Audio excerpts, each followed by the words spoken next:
We're here today to officially launch our Nightsafe campaign. Nightsafe's our response to police and nighttime economy. However, it's not just about the police, it's working with partners.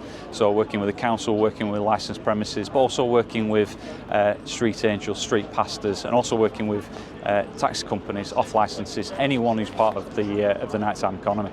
We've done a survey and had over 5,000 responses, and of those responses we got back 93% of the women and girls was telling us that they change their behaviour on a daily basis because they feel unsafe. That over 70% said they are concerned about coming out of an evening to places like Blackpool because they're concerned about the spiking of their drinks and sexual assaults. Over 60% said they feel unsafe in public spaces. This is clearly not acceptable, and so with that it's about getting more police officers out into the bars, into the town centres. It's about that visibility, but it's also about undercover officers as well who can identify anybody who's abusive or threatening towards women.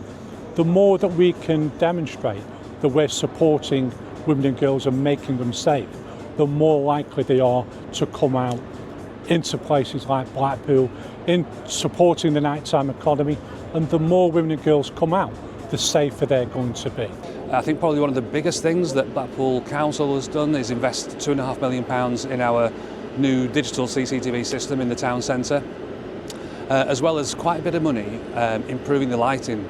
So if you remember a few years ago we had the old sodium orange lights, and they didn't lend themselves very well for CCTV, so it's very difficult because everybody looked a little bit orange. So there's been a real investment, particularly in terms of CCTV and also with lighting, but we've also got some new projects. So about a year and a half ago we opened up the Safe Space, which initially opened up on Saturdays from 10 till 4 in the morning, and that's just a place where revellers can rest, recuperate, get the Safer Taxi scheme.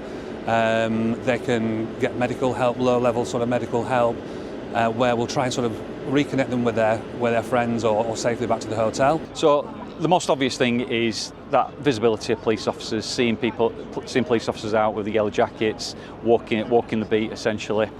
But it's not just that. It's working with partners, making sure our partners know what vulnerabilities and what behaviours to look for. So what we are doing is we're introducing Project Vigilant. This is something that's had some success in other forces, and this is where we deploy plainclothes officers and they observe people. They're not following people, but they're just observing behaviours out and about in the nighttime economy. And this could be somebody lurking in doorways, following someone, giving someone unwanted attention. And what we'll do is our plainclothes officers will not then intervene. They'll then call in some of our uniformed officers who'll go and speak with them individuals and see what they're up to, see what their intention is.